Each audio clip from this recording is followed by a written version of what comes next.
ડીસાના અંબિકાનગરમાં 40 વર્ષથી વરસાદી પાણીના નિકાલનો અભાવ, સ્થાનિકો પરેશાન।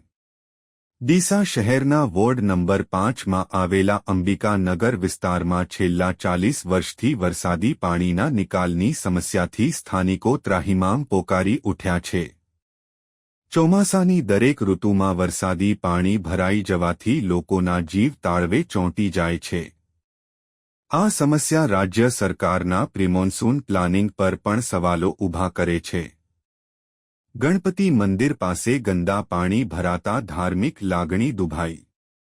અંબિકાનગર વિસ્તારમાં આવેલા ગણપતિ દાદાના મંદિરની બાજુમાં વર્ષોથી વરસાદી અને ગટરના ગંદા પાણી ભરાયેલા રહે છે।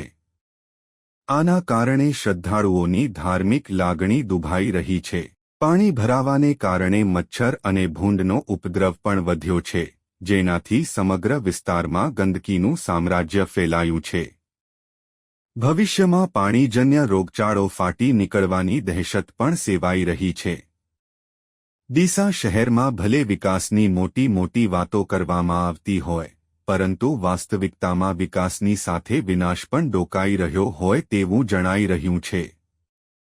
ડીસા હાઈવે પરથી પસાર થતી કેનાલો પર ગેરકાયદેસર દબાણો થઈ ગયા છે। આ ઉપરાંત વોર્ડ નંબર 5માં અંગ્રેજોના સમયમાં વરસાદી પાણીના નિકાલ માટે બનાવેલા નાળા પર પણ બાંધકામ કરીને મોટા શોપિંગ સેન્ટરો ઊભા કરી દેવામાં આવ્યા છે। આ ગેરકાયદેસર દબાણો જ અંબિકાનગરમાં 40 વર્ષથી વરસાદી પાણીના નિકાલની કોઈ વ્યવસ્થા ન હોવાનું મુખ્ય કારણ છે। સ્થાનિક રહીશો છેલ્લા 40 વર્ષથી નગરપાલિકામાં વરસાદી પાણીના કાયમી નિકાલ માટે રજૂઆતો કરી રહ્યા છે, પરંતુ આજ દિન સુધી કોઈ નક્કર કાર્યવાહી કરવામાં આવી નથી। વર્ષ 2017માં વરસાદી પૂરની સ્થિતિ સર્જાઈ હતી ત્યારે નાળું તોડીને પાણી નિકાલની વ્યવસ્થા કરવામાં આવી હતી, પરંતુ ત્યાર પછી ફરીથી પરિસ્થિતિ જેવી હતી તેવી જ થઈ ગઈ છે। દર વર્ષે ચોમાસા પહેલા પ્રિમોન્સૂન પ્લાનની કામગીરી કરવા માટે સૂચનાઓ આપવામાં આવે છે। જો કે ડીસા નગરપાલિકામાં આ કામગીરી માત્ર કાગળ પર જ જોવા મળતી હોય તેવું સ્પષ્ટ દેખાઈ રહ્યું છે। વોર્ડ નંબર 5ના હાલના 4 સભ્યો પૈકી 3 ભાજપના છે, જેમાં એક મહિલા સભ્ય શિલ્પાબેન માળી અગાઉ નગરપાલિકાના પ્રમુખ રહી ચૂક્યા છે। તેમ છતાં વરસાદી પાણીના નિકાલ માટે કોઈ વ્યવસ્થા ઊભી કરી શક્યા નથી।